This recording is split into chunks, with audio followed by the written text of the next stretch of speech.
السلام علیکم ورحمۃ اللہ وبرکاتہ۔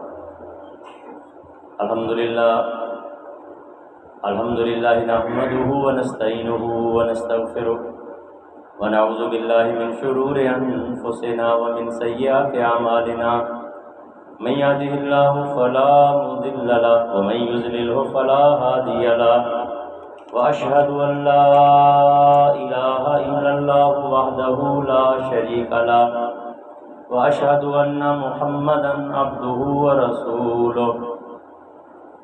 اعوذ باللہ من الشیطان الرجیم۔ یا ایھا الذین آمنوا اتقوا اللہ حق تقاتہ ولا تموتن الا وانتم مسلمون۔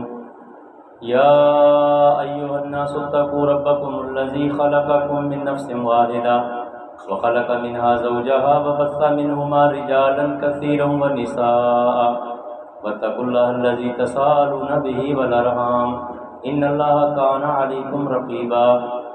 يا ايها الذين آمنوا اتقوا الله وقولوا قولا سديدا يصلح لكم اعمالكم ويغفر لكم ذنوبكم، ومن يطع الله ورسوله فقد فاز فوزا عظيما۔ اما بعد فإن خير الحديث كتاب الله، وخير الهدي هدي محمد صلى الله عليه وسلم، وشر الأمور محدثاتها، وكل محدثة بدعة، وكل بدعة ضلالة، وكل ضلالة في النار۔ أعوذ بالله من الشيطان الرجيم۔ زين للناس حب الشهوات من النساء والبنين والقناطير المقنطرة من الذهب والفضة والخيل المسومة والأنعام والحرث، ذلك متاع الحياة الدنيا والله عنده حسن المآب۔ محترم بھائیو، ہم سب یہ سنتے رہتے ہیں کہ ایک یہ دنیا ہے، ایک دوسری دنیا۔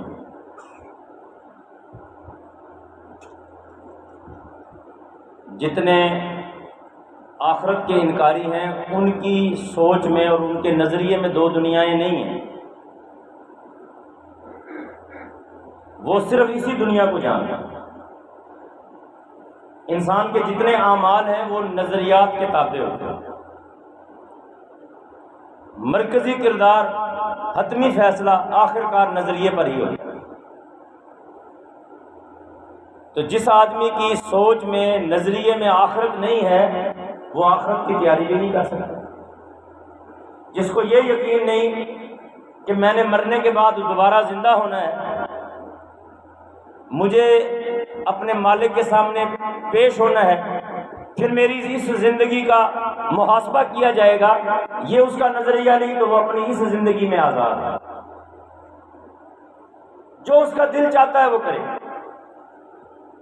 جو وہ سوچتا ہے وہ کرے۔ اور اس وقت جتنے مروجہ نظاموں پر معاشرے چل رہے ہیں وہ اسی ایک نقطے پر چل رہے ہیں کہ جو تمہارے دل میں خیال آتا ہے ہم آزادی دیتے ہیں، جاؤ اپنے دل کی تمنا کو۔ کسی نظریے میں آخرت کی تیاری نہیں ہے، حتیٰ کہ وہ نظریے جو نبیوں کے ذریعے آئے اور وہ پھر بعد میں انسانوں نے اس میں تبدیلیاں کی۔ عیسائیت، یہودیت، یہ صرف دو نام ہیں جو اس معیار پر پورے اترتے ہیں کہ آسمان سے وہی کتاب اور انبیاء کے ذریعے آئے، لیکن پھر بعد میں انسانوں نے اس میں تبدیلیاں کی۔ یہ آخرت کی بات کرتے ہیں، یہ محاسبے کی بات کرتے ہیں، لیکن پادریوں نے، ربیوں نے لوگوں کو ایک بہت بڑا دھوکہ دیا۔ دھوکہ یہ دیا، مثلا یہودیوں کو دھوکہ یہ دیا کہ ہم نبیوں کی اولاد ہیں، اور نعوذ باللہ نبیوں کے بارے میں یہ عقیدہ بنایا کہ وہ اللہ کی اولاد ہیں۔ اپنے بارے میں کہنے لگے ہم اللہ کے پوتے ہیں، نحن ابناء اللہ و احباؤہ، ہم اللہ کی اولاد اور اس کے بڑے محبوب ہیں۔ یہی وجہ ہے کہ لن تمسنا النار، ہمیں کوئی آگ نہیں چھو سکتی، اپنی اولاد کو کوئی آگ میں نہیں ڈال سکتا۔ لہٰذا اس وقت یہودیت اس نظریے کی بنیاد پر آزاد ہے، جو مرضی کرے، کیونکہ اس کا نظریہ یہ ہے کہ ہم جو مرضی کر لیں ہمارے لیے عذاب نہیں۔ اور عیسائیت، انہوں نے بھی عیسیٰ علیہ السلام کو اللہ کا بیٹا کہا، اور اپنے بارے میں یہ عقیدہ بنایا کہ اگر ہم عیسیٰ علیہ السلام پر ایمان لاتے ہیں، عیسیٰ کے اللہ کے بیٹے ہونے پر ایمان لاتے ہیں، نعوذ باللہ، عیسیٰ کے خدا ہونے میں، رب ہونے میں شریک ہونے پر ہم ایمان لاتے ہیں، تین خداؤں کو مانتے ہیں، تو جو عیسیٰ علیہ السلام صلیب پر چڑھائے گئے ان کے نظریے میں، وہ صلیب پر اس لیے چڑھائے گئے تاکہ ہمارے ماننے والوں کے گناہ کا کفارہ بنے۔ آپ آج گناہ کر رہے ہیں اور آپ کو سوچ یہ دی جا رہی ہے کہ تو گناہ کر ڈٹ کے، تیرے گناہ عیسیٰ علیہ السلام صلیب پر چڑھ کر پہلے ہی معاف کروا دیں۔ اب ان نظریوں کو آپ سامنے رکھیں، جب یہ تعلیم ہوگی، جب یہ سوچ ہوگی، تو آپ کیا سمجھتے ہیں کہ انسان کا جو نفس، ان النفس لامارۃ بالسوء، جو انسان کا نفس اس کو گناہ پر اکساتا ہے، جب اس کو یہ شوگر کوٹڈ تسلی دے دی جائے کہ تو جو مرضی کر، تو بخشا بخشایا ہے، تو بتاؤ وہ نیکی کرے گا یا گناہ کی طرف مائل؟ اس کو تو معافی کی صورت دے دی گئی۔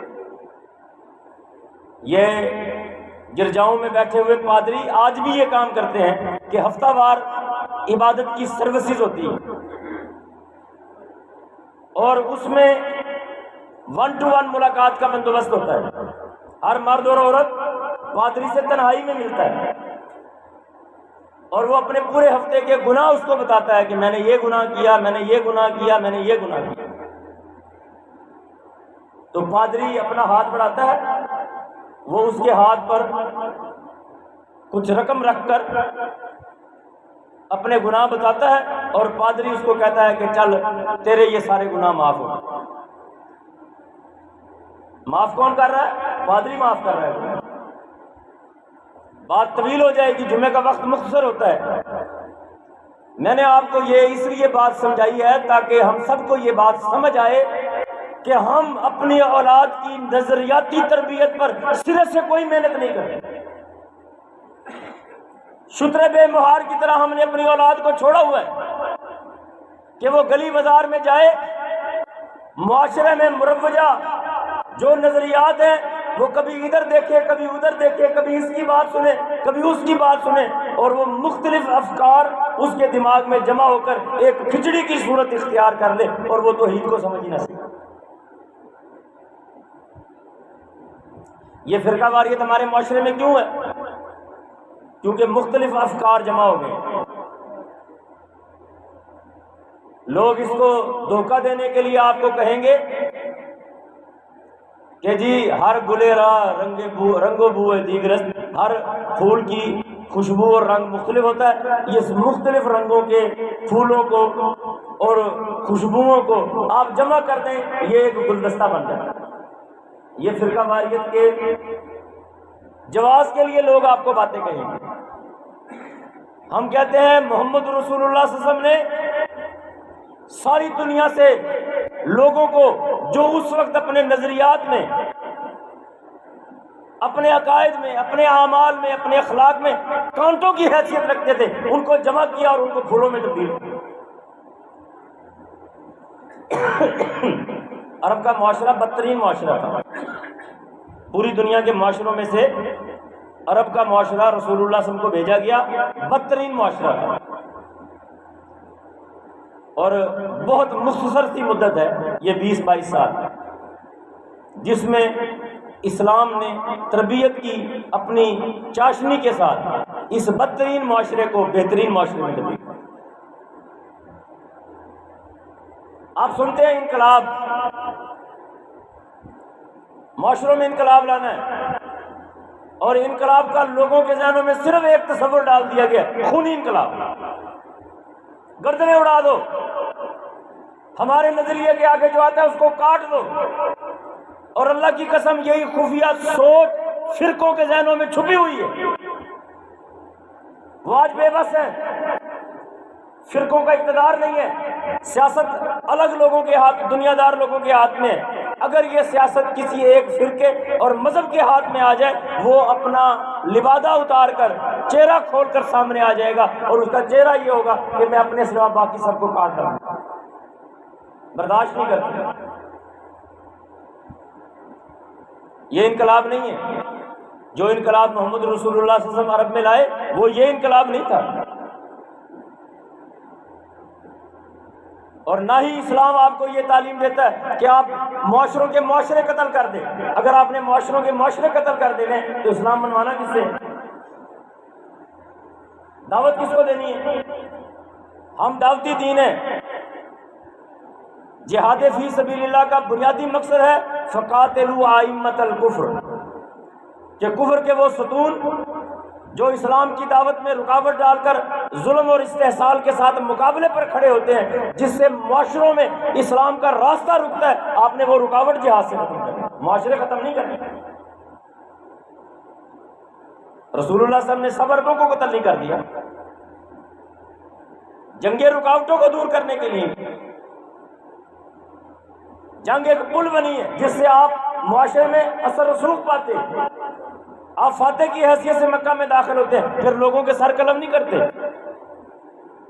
دلوں کو مسخر کرتے ہیں، انقلاب لاتے ہیں دعوتی اور تربیتی، امر بالمعروف اور نہی عن المنکر۔ یہ تربیت کا نظام ہے، ہمارے معاشرے میں تربیت نہیں ہے۔ تعلیم کی بات آپ دیکھیں، تقریباً آپ مدارس میں چلے جائیں تعلیم، آپ کو تعلیم کی بات ملے گی، آپ اسکول کالجز میں چلے جائیں تعلیم تعلیم تعلیم پر زور ہے، لیکن تربیت کا فکر ہے۔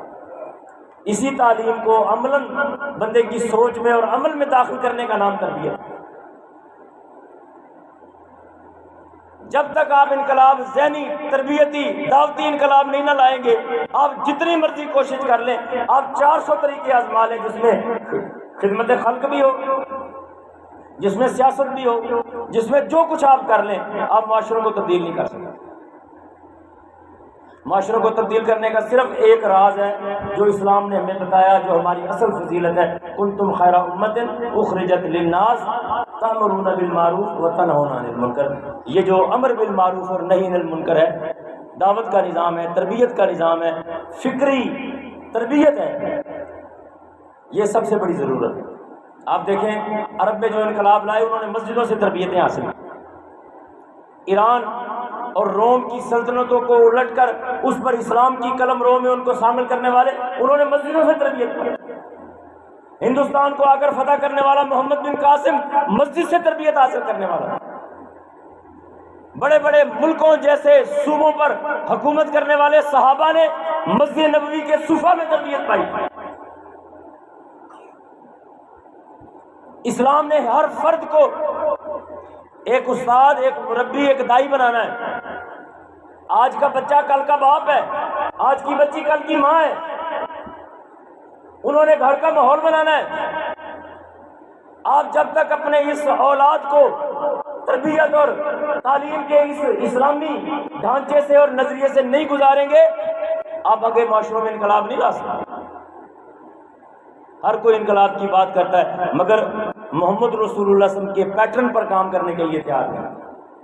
پیٹرن پٹڑیاں اپنی بچھائی ہیں، فرقوں کی طریقے اپنے اختیار کیے ہیں۔ کوئی کہتا ہے رات کو لائٹیں بند کرو، ادھر بیٹھ کر ذکر کرتے ہیں، اس سے ایک ویکیوم کھڑا ہوگا جو دھماکہ ایسا بڑا ہوگا کہ معاشرہ ہم تبدیل کر لیں گے۔ وہ اس سے کوئی معاشرہ تبدیل نہیں ہوگا۔ کوئی کیا کہتا ہے، کوئی کیا کہتا ہے، کوئی کیا کہتا ہے، کوئی چلے لگوا دے گا، کوئی فلاں کر دے گا، لیکن محمد الرسول اللہ صلی اللہ علیہ وسلم کے طریقے سے زیادہ جاندار طریقہ کسی کا نہیں ہو سکتا، شاندار طریقہ کوئی اور نہیں ہو سکتا۔ آپ مسجدوں کو رونق بنائیں۔ محمد رسول اللہ صلی اللہ علیہ وسلم نے معاشرے میں 400 اسباب پیدا کیے جس کی وجہ سے لوگ مسجد میں آتے تھے۔ تعلیم کی جگہ مسجد تھی، عبادت کی جگہ مسجد تھی، حکمران سے ملنے کی جگہ مسجد تھی، غیر ملکی سفیروں سے ملنے کی جگہ مسجد تھی، قیدیوں کو باندھنے کی جگہ مسجد تھی، خدمت خلق مسجد میں ہوتی تھی، معاملات مسجد میں طے پاتے تھے، عدالت مسجد میں لگتی تھی۔ مرد عورت معاشرے کا رخ محمد رسول اللہ مسجد کی طرف موڑ دیا تھا۔ جس کا رخ مسجد کی طرف ہے اس کا ماتھا اللہ کے سامنے جھکا۔ آج ہمارا معاشرہ اس کا رخ مسجد کی طرف نہیں ہے، مسجدیں موجود ہیں، رخ مسجد کی طرف نہیں ہے۔ آج نماز کے وقت کھیل کے میدان آباد رہتے ہیں، بیٹھکوں کی مجلسیں آباد رہتی ہیں، سینما آباد رہتے ہیں، ہوٹل آباد رہتے ہیں، منڈی بازار آباد رہتی ہے، اور مسجد میں وہ رونق کیوں نہیں آتی؟ کیونکہ ہم اپنے اپنے دل میں سارے بیٹھے بیٹھے سوچیں کہ ہمارے اللہ کا ہمارے پاس تعارف کتنا ہے، بنیادی توحید کا تعارف کتنا ہے، سنت کا تعارف کتنا ہے، آخرت کے بارے میں ہم کتنا جانتے ہیں، اسلام ڈیمانڈ کیا کرتا ہے مجھ سے، میری جوانی سے، میرے علم سے، میرے مال سے، میری کڑیل جوانی سے، اسلام مجھ سے کیا ڈیمانڈ کرتا ہے؟ ہمیں کوئی اس پر تربیت نہیں کیا۔ ایسا کوئی ٹائم فریم، ایسا کوئی سلیبس، ایسا کوئی ادارہ، ایسا کوئی انسٹیٹیوشن بھی ہمارے پاس موجود ہے۔ زیادہ سے زیادہ کچھ لوگوں کو یہ خواہش ہوتی ہے میں اپنے بیٹے کو قرآن کا حافظ بنا لوں۔ اب وہ جو قرآن کا حافظ ہے وہ الف لام میم سے والناس تک قرآن کو اپنے سینے میں محفوظ کیا ہوا ہے، وہ خود نماز میں کھڑا ہو کر قرآن پڑھتا ہے، اس کو خود ہی پتہ نہیں لگتا کہ میں کیا پڑھ رہا ہوں۔ 5 وقت کا نمازی ساری زندگی مسجد میں نماز پڑھتا ہے، اس کو پتہ نہیں لگتا کہ اس وقت قرآن مجید میں جنت کا تذکرہ ہو رہا ہے، جہنم کا تذکرہ ہو رہا ہے، عقائد کی بات ہو رہی ہے، اخلاقیات کی بات ہو رہی ہے، معاشروں کی بات ہو رہی ہے، ہمیں کچھ پتہ نہیں لگتا، ہم صرف عقیدت میں چپ کر کے کھڑے رہتے ہیں۔ عقیدت کی کوئی کمی نہیں، اعتماد کی کمی، معرفت کی کمی، اس کو ہم اس انداز سے سمجھ اور سمجھا نہیں سکے جس انداز سے محمد رسول اللہ صلی اللہ علیہ وسلم نے سمجھا اور سمجھایا۔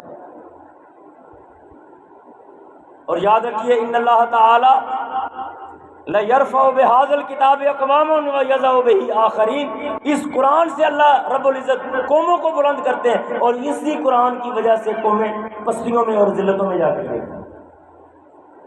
جو اس کا حامل ہوگا، جو اس کا عامل ہوگا، جو اس کی تنفیذ معاشروں میں کرے گا، وہ ترقی کر جائیں گے۔ جو اس کو خود ساختہ مقاصد پر لے آئے گا کہ آپ عدالتوں میں لے جائیں اور ہاتھ رکھ کر قسم کھلاتے رہیں، ایسا محمد رسول اللہ صلی اللہ علیہ وسلم نے پوری زندگی میں ایک مرتبہ نہیں کیا۔ عدالتیں تو رسول اللہ صلی اللہ علیہ وسلم کے زمانے میں بھی لگی ہیں، عدالت میں قسم کھانے کا رواج اسلام نے ہمیں سکھایا ہے۔ معاملے حل نہ ہو تو قسموں پر حل ہوتے ہیں، لیکن وہاں پر بھی محمد رسول اللہ صلی اللہ علیہ وسلم کی پوری زندگی میں قرآن مجید پر ایک مرتبہ ہاتھ رکھ کر قسم کھانے کا کوئی ثبوت موجود ہے۔ پوری زندگی محمد رسول اللہ صلی اللہ علیہ وسلم نے کسی ایک فرد کو قرآن کی آیت لکھ کر گلے میں لٹکانے کے لیے نہیں دی، کسی نے برکت کے لیے قرآن مجید میں گھر میں نہیں لٹکایا، دکان میں نہیں لٹکایا۔ آج آپ جائیں، آپ کو ہر دکان میں حروف مقطعات الف لام میم ہا میم جو قرآن مجید کے حروف مقطعات ہیں، ان کی باقاعدہ لوہے قرآن کے نام سے بنا بنایا، چھپا چھپایا، فریم کیا ہوا تعویذ ملے گا کہ جی اس پر لکھا ہوگا کہ گھر اور دکان کی برکت کے لیے اس کو جا کر لٹکا۔ آپ کو یہ کیوں نہیں سمجھایا گیا کہ اگر آپ گھر میں برکت چاہتے ہیں اس قرآن کو گھر میں پڑھیں،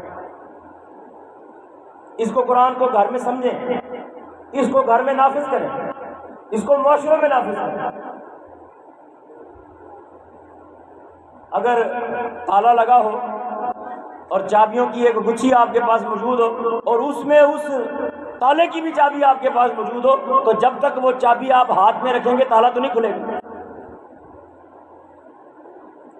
تالا کھولنے کے لیے وہ چابی تالے میں ڈال کر آزمانی پڑے گی۔ آپ کبھی ڈیموکریسی کوئی چابی اس تالے کو لگاتے ہیں، برکت کے تالے کو، کہ برکتیں تالوں کے پیچھے بند ہیں، کھولنی ہے، ڈیموکریسی کی چابی لگاؤ۔ ڈیموکریسی آپ کو دھوکہ دیتی ہے کہ ہمارا بڑا عالیشان نظام ہے، کمیونزم آپ کو دھوکہ دیتا ہے، آپ وہ چابی لگا لیتے ہیں معاشروں میں۔ یہ سودی استعماری معاشی ڈھانچے، یہودیوں کے بنائے ہوئے معاشی سودی کلچر، وہ آپ کو دھوکہ دیتے ہیں کہ ہماری سرمایہ کاری، ہماری IMF کی پالیسیز ورلڈ بینک کی پالیسیز، یو این او کی پالیسیز، یو این او کا چارٹر، اس کی چابی لگاؤ تمہارے معاشرے بڑی ترقی کریں گے۔ ہم وہ چابیاں مسلسل صدیوں سے لگا رہے ہیں۔ اور محترم بھائیوں، برکت کا تعلق ان چابیوں سے نہیں ہے۔ ایک طرف آپ کہتے ہیں یہ کافروں کی نظام ہے، دوسری طرف آپ سمجھتے ہیں ان میں سے برکتیں نکلیں گی۔ وَلَوْ أَنَّ أَهْلُ الْقُرَىٰ آمَنُوا وَاتَّقَوْا لَفَتَحْنَا عَلَيْهِمْ بَرَكَاتٍ مِّنَ السَّمَاءِ وَالْأَرْضِ۔ برکتیں آسمانوں کے پیچھے ہیں، برکتیں زمین کے نیچے ہیں،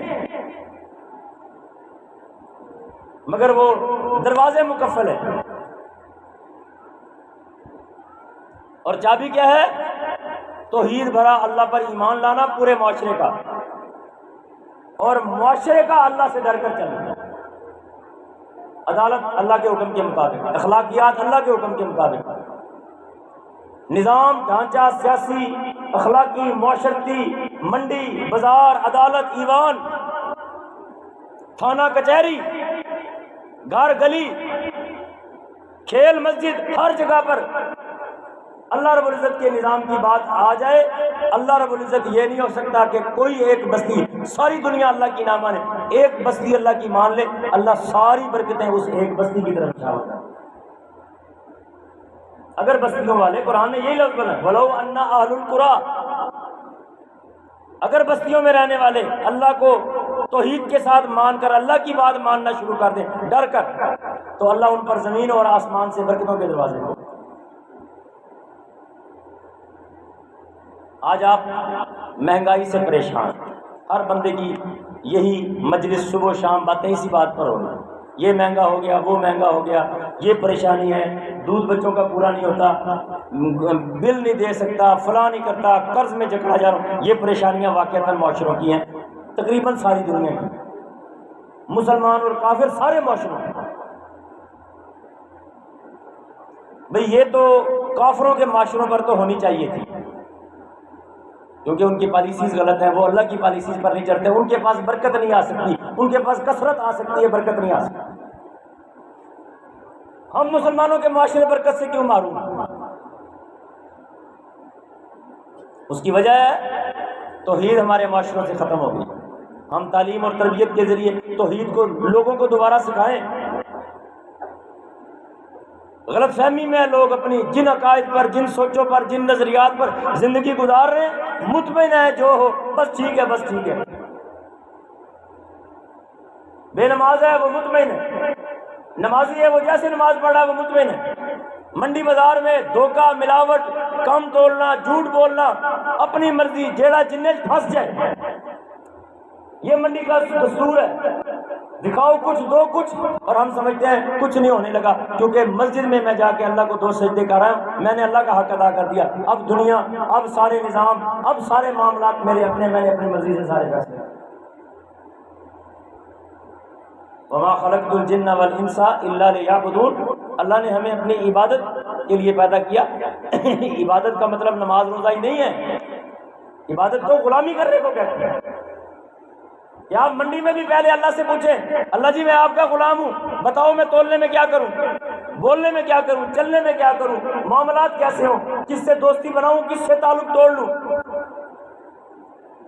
آپ کب خوش ہوتے ہیں، کب ناراض ہوتے ہیں، یہ لوگوں کو سکھانا ہے۔ انقلاب لانا ہے معاشرے میں، لوگوں کو بتاؤ اللہ کب خوش ہوتا ہے، اللہ کب ناراض ہوتے ہیں۔ لوگوں کو بتاؤ، اس خوش فہمی میں مبتلا نہ رہو کہ میں وہ بندہ ہوں جس کی سفارش محمد رسول اللہ صلی اللہ علیہ وسلم قیامت والے دن کریں گے۔ اس کو قرآن کھول کر دکھاؤ کہ قرآن کہتا ہے وقال الرسول یا رب ان قوم اتخذوا هذا القرآن مہجورا۔ محمد صلی اللہ علیہ وسلم اپنی امت کے خلاف اللہ کے سامنے سفارش بھی کریں گے اور شکایت بھی کریں گے۔ اب میں کون ہوں، میری سفارش ہوگی کہ شکایت ہوگی؟ قرآن کہہ رہا ہے قرآن غلط نہیں ہو سکتا، قرآن کہہ رہا ہے شکایت کا تذکرہ کر رہا ہے کہ رسول اللہ صلی اللہ علیہ وسلم اللہ کے سامنے کھڑے ہو کر کہیں گے یا رب، اے میرے رب، ان قوم اتخذوا هذا القرآن مہجورا، اے رب میری قوم نے قرآن کو چھوڑ دیا۔ بتا کتنا بدنصیب ہے وہ بندہ جس کی شکایت محمد صلی اللہ علیہ وسلم قیامت کے دن اللہ کے سامنے کھڑے ہو کر کے جی اس نے تو قرآن کو چھوڑ دیا تھا.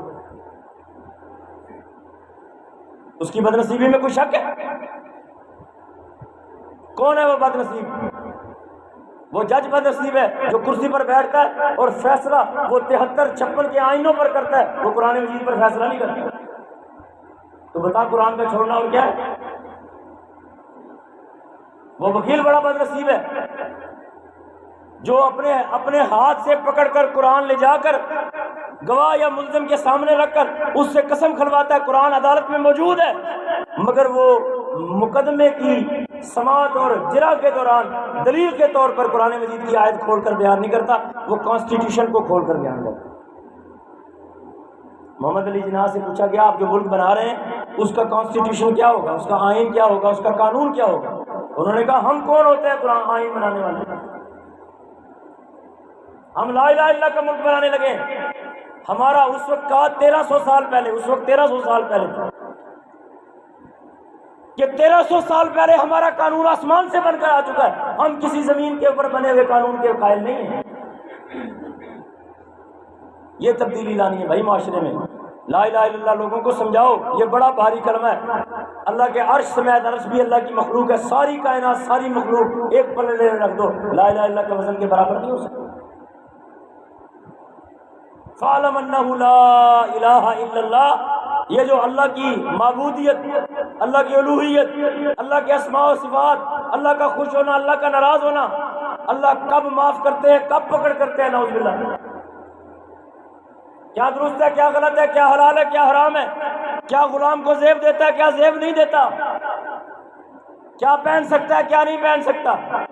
ایک یونیفارم، ایک سیمیٹری نظریے کی، عمل کی، اخلاق کی، کردار کی، وہ یورپ سے لے کر مشرق بعید تک، مشرق سے مغرب تک، ہر دنیا میں جو لا الہ الا اللہ محمد رسول اللہ پڑھتا ہے، اللہ آسمان سے یہ ڈیمانڈ کرتے ہیں پوری دنیا کا کالا گورا عربی اجمی دنیا میں کہیں کھڑا ہو وہ خوشبو سے ایک جیسی آئے شریف،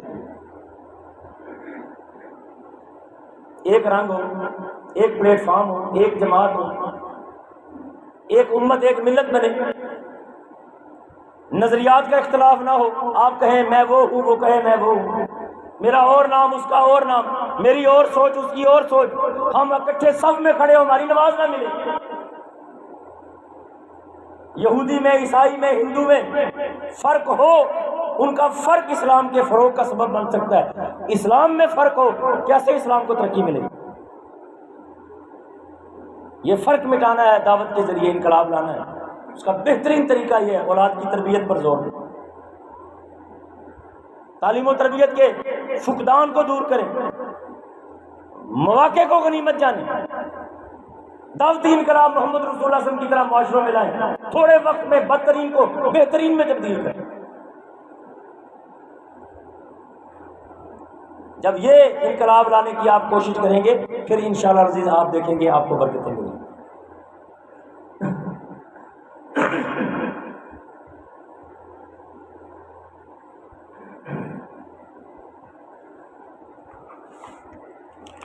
الحمدللہ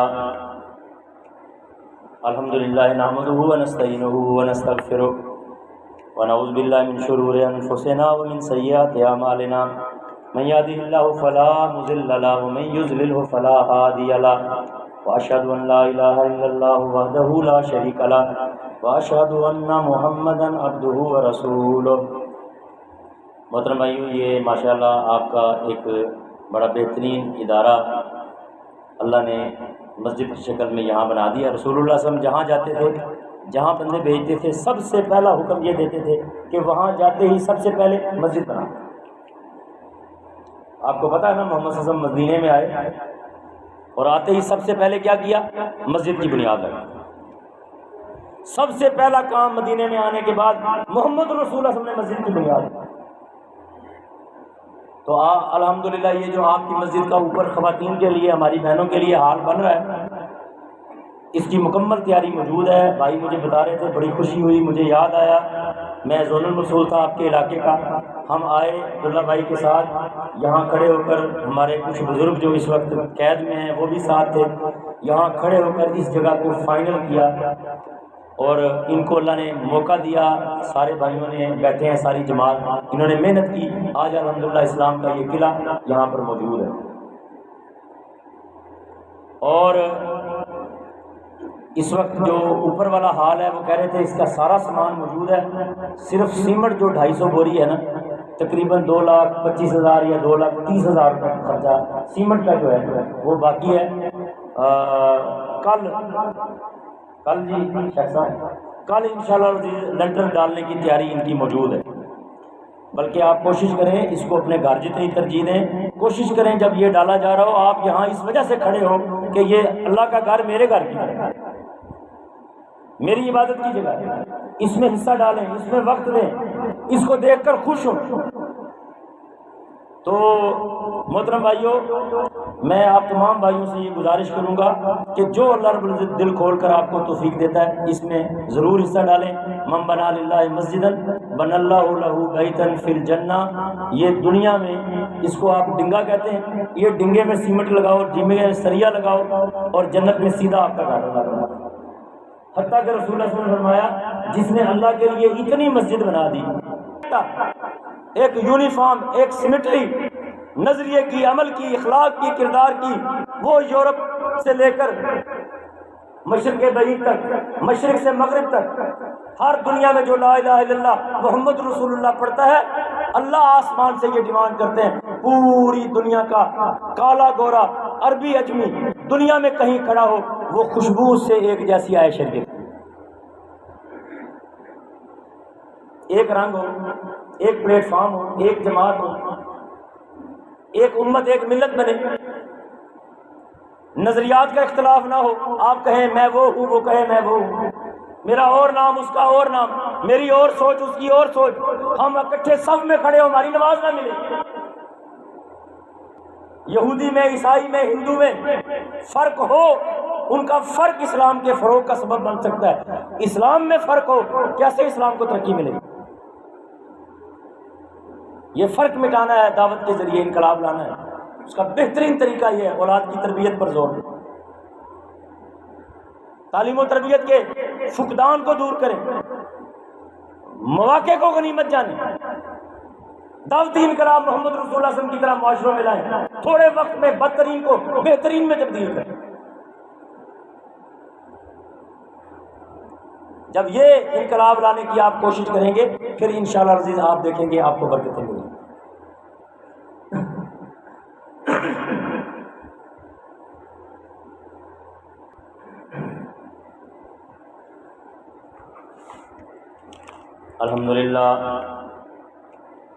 الحمدللہ نحمده ونستعینه ونستغفره ونعوذ باللہ من شرور انفسنا ومن سیئات اعمالنا، من يهده الله فلا مضل له ومن يضلل فلا هادي له، واشهد ان لا اله الا الله وحده لا شريك له، واشهد ان محمدا عبده ورسوله۔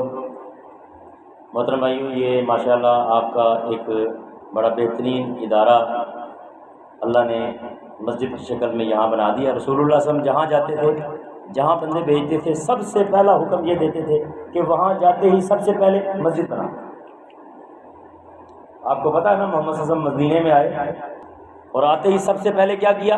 مسجد کی بنیاد لگائی۔ سب سے پہلا کام مدینے میں آنے کے بعد محمد رسول اللہ صلی اللہ علیہ وسلم نے مسجد کی بنیاد لگائی۔ تو الحمدللہ یہ جو آپ کی مسجد کا اوپر خواتین کے لیے، ہماری بہنوں کے لیے حال بن رہا ہے، اس کی مکمل تیاری موجود ہے۔ بھائی مجھے بتا رہے تھے، بڑی خوشی ہوئی، مجھے یاد آیا میں زون المسول تھا آپ کے علاقے کا، ہم آئے عبداللہ بھائی کے ساتھ، یہاں کھڑے ہو کر ہمارے کچھ بزرگ جو اس وقت قید میں ہیں وہ بھی ساتھ تھے، یہاں کھڑے ہو کر اس جگہ کو فائنل کیا، اور ان کو اللہ نے موقع دیا، سارے بھائیوں نے بیٹھے ہیں، ساری جماعت انہوں نے محنت کی، آج الحمدللہ اسلام کا یہ قلعہ یہاں پر موجود ہے۔ اور اس وقت جو اوپر والا حال ہے وہ کہہ رہے تھے اس کا سارا سامان موجود ہے، صرف سیمنٹ جو 250 بوری ہے نا، تقریباً 2,25,000 یا 2,30,000 کا خرچہ سیمنٹ کا جو ہے وہ باقی ہے۔ کل جی شیخ صاحب، کل انشاءاللہ لنٹر ڈالنے کی تیاری ان کی موجود ہے، بلکہ آپ کوشش کریں اس کو اپنے گھر جتنی ترجیح دیں. کوشش کریں جب یہ ڈالا جا رہا ہو آپ یہاں اس وجہ سے کھڑے ہو کہ یہ اللہ کا گھر میرے گھر کی طرح ہے، میری عبادت کی جگہ ہے، اس میں حصہ ڈالیں، اس میں وقت دیں، اس کو دیکھ کر خوش ہوں. تو محترم بھائیوں، میں آپ تمام بھائیوں سے یہ گزارش کروں گا کہ جو اللہ رب العزت دل کھول کر آپ کو توفیق دیتا ہے اس میں ضرور حصہ ڈالیں. من بنا للہ مسجدا بنى اللہ بیتا فی الجنہ. یہ دنیا میں اس کو آپ ڈنگا کہتے ہیں، یہ ڈنگے میں سیمنٹ لگاؤ، ڈنگے میں سریا لگاؤ اور جنت میں سیدھا آپ کا گھر لگاؤ. حتیٰ کہ رسول اللہ صلی اللہ علیہ وسلم نے فرمایا جس نے اللہ کے لیے اتنی مسجد بنا دی جتنا چڑیا کا گھونسلہ ہوتا ہے. آپ اندازہ لگائیں چڑیا کا گھونسلہ، شتر مرغ کا گھونسلہ نہیں کہا، چڑیا کا گھونسلہ. محمد رسول اللہ صلی اللہ علیہ وسلم فرماتے ہیں چڑیا کے گھونسلے جتنی جس نے دنیا میں اللہ کا گھر بنا دیا، اللہ اس کے بدلے اس کا گھر جنت میں بنا. تو کوشش کریں کوئی بھائی اس میں سے ذہنی طور پر اگر آج تیار نہیں تھا تو کل لنٹر ڈلنا، آج شام کو کل بھی کسی وقت اس میں شامل ہو کر دل کھول کے حصہ ڈالیں. ایک یہ بات. دوسری بات یہ ہے کہ اللہ نے ان کو یہ توفیق دی ہے کہ ابھی یہ 9th کے امتحان ختم ہونے والے ہیں، میٹرک کے تقریباً ختم ہو گئے، اور اب یہ کچھ مہینے ہمارے نوجوان سوائے کرکٹ کھیلنے کے ان کے پاس کوئی کام نہیں. اسکول بھی نہیں جانا، ٹیوشن بھی نہیں جانا، کھیلنا ہے سارا یا سونا ہے. اور ہمارے پاس بھی ان کے لیے کوئی شیڈول نہیں ہے. ہم بھی یہ سمجھتے ہیں کہ کالج میں داخل ہونے تک میرا لڑکا فارغ ہے. تو میں مبارکباد دوں گا یہاں کی انتظامیہ کو. بڑی خوشی ہوئی مجھے سن کر، انہوں نے فہم دین کورس کا ایک پروگرام بنایا ہے، تقریباً 3 گھنٹے روزانہ اس کا دورانیہ ہے 9 بجے سے 12 تک، کہ یہ نوجوان لڑکے آئیں اور یہاں پر اسی مسجد میں محمد رسول اللہ صلی اللہ علیہ وسلم کے انداز میں ہم ان کو تربیت کرنے کی کوشش کریں. اللہ کرے ہمارے تربیت کے یہ نوجوان لڑکے اپنے گھروں میں، اپنے محلوں میں، اپنے شہروں میں اور اپنے معاشروں میں دعوت انقلاب لانے کا سبب. تو یہاں یہ 3 گھنٹے کی تربیتی ہوگی سیشن. اس میں تمام جو اسلامی عقائد، اعمال، معاملات سب کچھ ان کو سمجھانے کی کوشش کی جائے گی. باقی دل اللہ کے ہاتھ میں ہے، توفیق اللہ کے ذمہ ہے. تو 9 بجے سے 12 بجے تک 10 جون سے اس کا آغاز ہو رہا ہے اور 1 جولائی تک 20 دن کا یہ کورس ہے. تو میں آپ تمام بھائیوں کو یہ دعوت دوں گا کہ جو نوجوان فارغ ہے، چاہے وہ 9th 10th سے فارغ ہوا ہو یا اس کے علاوہ بھی، یہ 3 گھنٹے کوشش کریں اس کو یہاں دیں. یہ بھائی کہہ رہے تھے کہ انشاءاللہ جو بچہ ہمارے پاس یہاں کورس کرے گا ہم اس کو ایک انعام کے طور پر 1000 روپیہ کورس کے مکمل ہونے پر وہ بھی دیں گے، اور ساتھ ساتھ اس کورس کا ایک سرٹیفکیٹ اور سند بھی جو ہے وہ کورس کے اختتام پر اس کو دی جائے. تو یہ بہت تعلیمی کیریئر میں بھی اس کا فائدہ ہے، تربیتیں بھی ہیں، اخلاقیات کی بھی تربیت ہے. تو آپ تمام بھائی اپنے نوجوان ساتھیوں کو یہ 20 دنوں کے لیے روزانہ 3 گھنٹے کے لیے یہاں بھیجیں. انشاءاللہ اس میں ہمارے معاشرے کو بہت زیادہ فائدہ ہوگا. اللہ ہمیں اس کی توفیق عطا فرمائے.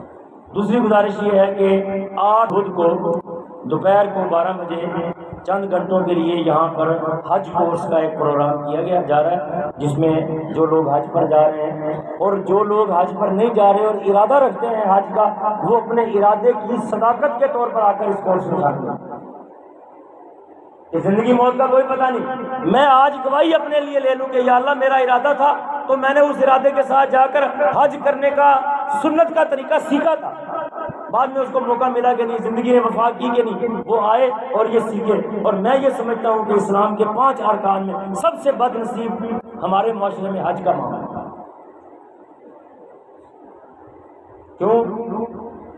کیونکہ لوگ یہ سمجھتے ہیں کہ میں نے بیٹی کے ہاتھ پیلے کرنے ہیں، حج میرے ذمہ نہیں ہے. یہ جو جہیز کی رسم ہے نا، اس کو لوگوں نے آڑ بنایا ہوا ہے، حالانکہ جہیز کی رسم کا اسلام سے کوئی تعلق نہیں. یہ ہندو مت ہے. ہندوؤں کی ایک رسم پر آپ اللہ کے فرض کیے ہوئے کو ترجیح دیتے ہیں. اسلام میں بیٹی والوں پر کوئی خرچہ نہیں. آپ کیسے کہہ سکتے ہیں میں نے اپنی بیٹی کی شادی کرنی ہے لہذا حج میرے ذمہ نہیں؟ آپ اللہ کی بات کریں اللہ کے انداز میں کریں، معاشرے کے انداز میں مت کریں۔ معاشرے نے آپ کو کوئی فائدہ نہیں دینا، قیامت والے دن حساب آپ سے برادری نے اور معاشرے نے نہیں لینا۔ تو بوڑھے ہونے تک ہمارے ان معاشروں میں ہم جاتے ہیں، ہم دیکھتے ہیں ترکی سے لوگ جوان آ رہے ہیں، انڈونیشیا سے لوگ جوان آ رہے ہیں، اور ہمارے یہ ہندوستان، انڈیا اور پاکستان، اس سے جب تک بندہ بوڑھا نہ ہو اس وقت تک حج کا تصور ہی نہیں اس کے ذہن۔ آج ایک آدمی کے پاس مال موجود ہے، صحت ہے، وہ اپنے کاغذ جمع کرا دے، اب اس کا نام نہیں نکلتا، وہ عذر اس کا اللہ کے یہاں قبول ہو گیا۔ آج مال موجود ہے، آج اس پر حج فرض ہے، اس نے کوشش نہیں کی، ہو سکتا ہے کل اس کی خواہش پیدا ہو اور اس کے پاس مال نہ ہو، تو وہ جو وقت ضائع کیا اس کا گناہ کس کے ذمہ؟ نبی صلی اللہ علیہ وسلم نے فرمایا، حدیث سن لیں، نبی صلی اللہ علیہ وسلم نے فرمایا جس کو 3 عذر نہ ہو، مال کی کمی، زیادہ راہ، جان بوجھی مرض، یا رستے کی گزارش، حکومت کی رکاوٹ جیسے آج ویزا وغیرہ کا معاملہ، اگر یہ 3 عذر نہیں ہے، حج کیے بغیر فوت ہو جائے، نبی صلی اللہ علیہ وسلم نے فرمایا وہ یہودی ہو کر مرے یا عیسائی ہو کر مرے، ہمیں اس سے کوئی غرض نہیں۔ زندگی میں ایک مرتبہ حج کرنا ہے، اگر یہ 3 عذر نہیں ہے اور اس کے بعد وہ حج کیے بغیر فوت ہو جاتا ہے، یہودی ہو کر مرے عیسائی ہو کر مرے، ہمیں اس سے کوئی غرض نہیں۔ کتنی بڑی بات ہے۔ تو آئیں اس میں شامل ہوں، سیکھیں مناسک، خذوا منی مناسککم، رسول اللہ صلی اللہ علیہ وسلم نے اس طرح صحابہ کو تربیت کیا کہ آؤ مجھ سے حج کے مناسک سیکھ لو، خذوا منی مناسککم، آؤ سیکھ لو حج کے طریقے۔ صحابہ نے آ کر نبی صلی اللہ علیہ وسلم سے حج کا طریقہ سیکھا۔ اب کس کی زندگی نے وفا کی، کس کی زندگی نے نہیں کی۔ میں آپ تمام بھائیوں کو یہ دعوت دیتا ہوں کہ آپ اس نیت، تو 8 جون کو بدھ کے دن 12 بجے دن کو یہ انشاءاللہ چند گھنٹوں کا حج کورس ہے، تمام بھائی اس میں شرکت فرمائیں۔ 7 جون بعد نماز مغرب اسی مسجد میں اکرام اللہ ساجد صاحب جو ہیں وہ درس قرآن ارشاد فرمائیں گے۔ آپ تمام بھائیوں سے گزارش ہے کہ ان تمام پروگراموں میں اپنے نوجوانوں کو تربیت کے لیے فہم اسلام کورس میں شامل کرائیں، جو حج کا کورس ہے اس میں آ کر شامل ہوں، جو یہ مغرب کا درس ہے اس میں آ کر شامل ہوں۔ اور دوبارہ میں آپ کو ترغیب دیتا ہوں کہ اوپر مسجد کے چھت کل انشاءاللہ ڈلنی ہے، اور تقریباً یہ سیمنٹ کے حوالے سے بھائی کہہ رہے تھے کہ ضرورت ہے، بات تقریباً وقت پورا ہو گیا ہے، لیکن خرچ کرنے کے لیے میں ایک مثال آپ کو سنا کر بات کرتا ہوں۔ شاید ہو سکتا ہے میں نے پچھلی مرتبہ بھی وہ حضرت عثمان کا واقعہ میں نے آپ کو سنایا کہ ایک آدمی بیمار تھا، اس کو شہد کی ضرورت تھی، اس نے پورا شہر گھوما، شہد نہیں ملا۔ ایک آدمی نے کہا کہ عثمان رضی اللہ تعالیٰ عنہ کا تجارتی قافلہ ابھی مدینے میں داخل ہوا چاہتا ہے، اس میں شہد ہوگا، ان سے خرید لو۔ وہ خریدنے کے ارادے سے کھڑا ہو گیا۔ جب قافلہ آیا تو اس نے حضرت عثمان رضی اللہ تعالیٰ عنہ سے کہا جی مجھے شہد تھوڑا سا خریدنا ہے، آپ کے قافلے میں شہد ہے؟ کہا جی ہے۔ تو غلام کو آواز دی، بلایا غلام کو، اس سے پوچھا کہ جی وہ ایک اونٹ پر 2 مٹکے شہد کے لدے ہوئے تھے۔ اس نے کہا جی موجود ہے۔ اب دیکھو اسلام نے کیسی تربیت کی ہے، خرچ کرنا، کیونکہ ان کو پتا تھا میں جو دیر میرے رب کا وعدہ ہے وہ بڑھا چڑھا کر مجھے واپس کرتا ہے۔ ہم اللہ کے ساتھ جو ایگریمنٹ ہے ان میں بھی سچے نہیں، ہم اللہ کے وعدوں کو بھی اعتماد سے نہیں دیتے۔ بدقسمت یہ بات،